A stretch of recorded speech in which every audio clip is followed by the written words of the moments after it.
Hello everyone, my name is Eric. I'm a limited licensed master social worker and psychotherapist.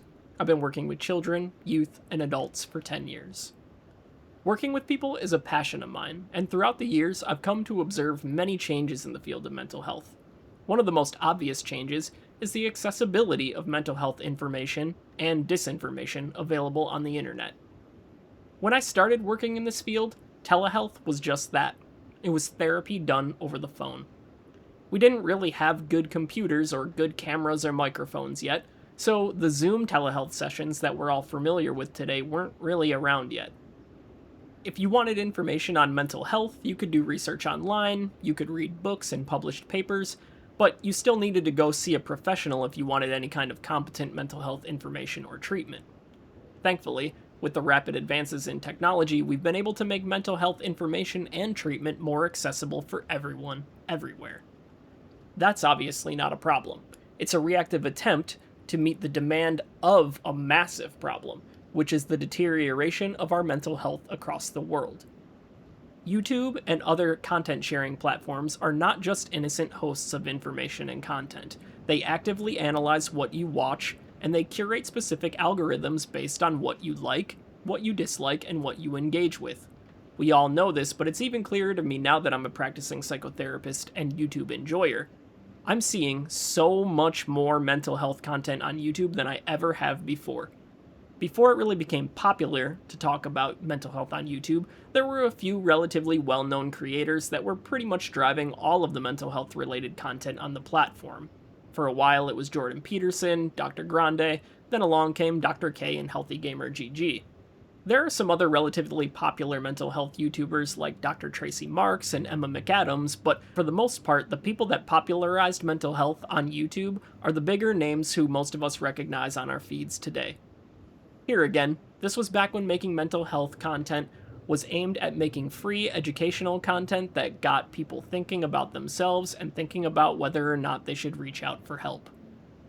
The state of the mental health YouTube void today is an absolute abyss of people who, unlike the professionals that once occupied the space, are giving their takes on the world, their relationships, and their lives without much thought about who receives the content, what information or disinformation they spread, or what major consequences can come from creating a massive community of disgruntled, unhappy, and pessimistic individuals.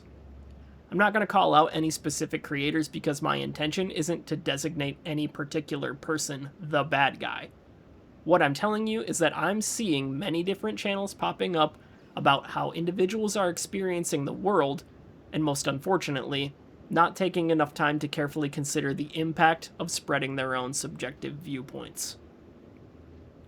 Over the course of the last 2 years on YouTube, I've seen a huge increase in what I like to refer to as personal diary YouTube channels. These are the channels where regular, everyday, normal guys will unload all of their thoughts and feelings into long-form videos that detail their subjective experience of the world and their attitudes towards it. Inherently, there's nothing wrong with a diary, except that in this instance, what is supposed to be purely private and personal is now on exhibit for everyone to see. With the most impressionable people being influenced by content that can most reasonably be considered misguided, but sometimes crosses into purely pessimistic delusion. The state of the world overall is not great, but spending too much time on YouTube would have you thinking that we would all be better off dead. There is no other way to describe most of this content other than depressing. It's most important to realize that the people who have the most success in life, the people who are not experiencing the types of depressive and anxious symptomology that we see everywhere on YouTube right now, are the ones who are the least likely to engage with the platform. They're out there working towards achieving goals, spending time with their loved ones, enjoying their free time, engaging in healthy pastimes. They're not the people making personal diary YouTube channels. Incidentally, and probably the biggest unconscious drives that motivate the personal diary YouTubers are pride, grandiosity, and greed. Let me explain what I mean. Starting a personal YouTube diary channel starts out as a wanting to share experiences with the world and seeing if there's anyone out there who connects with you, shares the same views as you, and maybe, just maybe, create a small community of like-minded people who can talk to each other and provide support for each other. That is the reason people begin. But as content becomes more popular, those creators gain more followers, something sinister begins to take place. What began as a purely passionate endeavor turns into a greedy desire to catch up with and become the face of the algorithm. Now, the uploads go from whenever I feel like I have something to say to I have to say something about something every day. The prospect of gaining more subscribers and monetizing your channel becomes all the more alluring because this could be your way out of the rat race. This could be the ticket to living a life that feels fulfilling. But the problem is that this isn't why you started the channel. You've effectively dropped entirely the value system that spurred your interest in making content and have replaced it with a value system based on gaining followers, monetizing videos, and feeding your ego with the delusional idea that because you have a lot of followers, you must be saying something right, good, and helpful. They're not far away from branding themselves as philosophers who can see beyond the veil of this material world and expose the matrix and reveal some kind of secret to you as long as you watch the daily uploads of them talking into the camera for 30 minutes. I'm not saying that these are bad people who are doing this. In fact, I support people finding ways to game the system and make money pretty much however they can, just as long as it's not hurting anyone else. The problem is that it is hurting people by making this content. Just because you agree with a delusion does not somehow make the delusion right, accurate, illuminating, or virtuous. I shouldn't even have to say this, but we all know that just because people say something that resonates with others, it doesn't mean that what you say is good. Countless examples throughout history detail exactly what I mean, and that is why I think that the problem is the carelessness at which the speed that this content is produced and shared.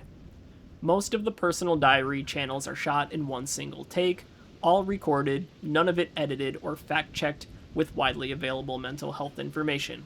It's all purely subjective and laden with thinking errors, fallacies, and an overall hopeless, pessimistic, and nihilistic attitude that actually reinforces negativity more than it creates positivity. Again, the people you see on YouTube are not the happy people that you wish you could be like. Those people would likely never engage with this kind of content. That's why it's important that if you are feeling this way, if you do find yourself identifying with sad, depressive, pessimistic, personal diary YouTubers, you need to remove yourself from the mental health YouTube void. Seek out professional help in the real world. Meet someone new who can help you see things differently, but whose views are not so colored by an obvious air of negativity. Despite what you see in the mental health YouTube rabbit hole, there are happy people out there, and they probably have some really good advice for you, if only you're willing to engage with it. I don't mean to put anyone down for feeling how they feel, or wanting to be a part of a community, or for making content based around their own thoughts and feelings. What I want is for people to recognize that because the algorithm feeds you this content doesn't mean that it accurately reflects the general experience of people in the world. The content may be popular, but that doesn't mean it's right. So don't fall victim to the belief that because someone has a lot of followers that they're speaking the truth. We all know that this isn't the case. Far too many popular content creators spew disinformation, hate, and negativity because it gets clicks. Clicks equal cash.